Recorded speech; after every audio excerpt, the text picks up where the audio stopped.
Кыргызстан мусулмандар дин башкармалыгындагы ажылыктын акчасына байланыштуу окуяга азыркыга чейин чекит коюла элек. 2020-жылы ажылык сапарга баруу үчүн 5519 зыяратчы муфтияттын банктык эсебине $3350 төлөгөн. Мындан тышкары кезегин кармап туруу үчүн $500 бергендери да болгон. Бирок пандемиядан улам ажылык үзгүлтүккө учурап, зыяратчылардын акчасы иштетилбей калган. Муфтияттын эсеби боюнча бүгүнкү күндө $400,000 тегерегиндеги акчанын орду толукталбай жатат. Сауд Арабия падышалыгы 2020-жылдын эсебинен Кыргызстанга ажылыкка барууга 6000 адамга квота бөлгөн.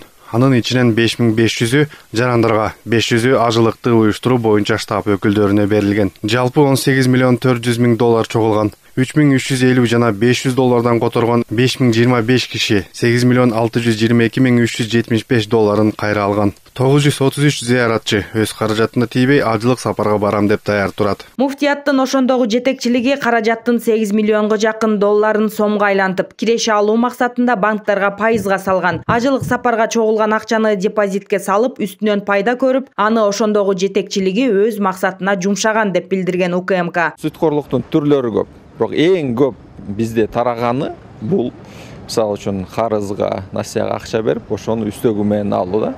Бул эң чоң. Мунун түрлөрүнөн башка дагы мисалы үчүн уюмдар, ошо финансылык мекемелери, жөнөкөй элдер дагы ушул туурасында иш алып барышат да. Бул кандай бир деңгээлде кыйын. Бул баягы жоопкерчилиги өтө оор. 2021-жылы муфтияттагы миллиондордун желип кеткенине байланыштуу УКМК мурдагы муфти Максатбек Токтомушев жана башкы эсепчи Жеңишбай Бекиевке кылмыш ишин козгогон. Ал ишти жаап коюу үчүн муфтияттын жетекчилиги УКМК кызматкерине $100,000 пара берип жатып кармалган.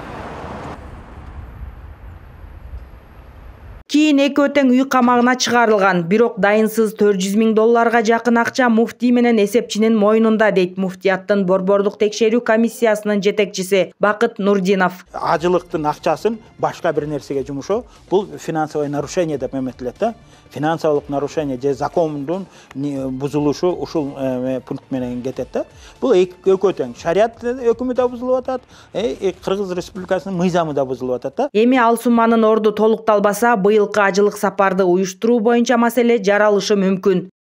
Гүласыл Калыкова, ЛТР, Бишкек.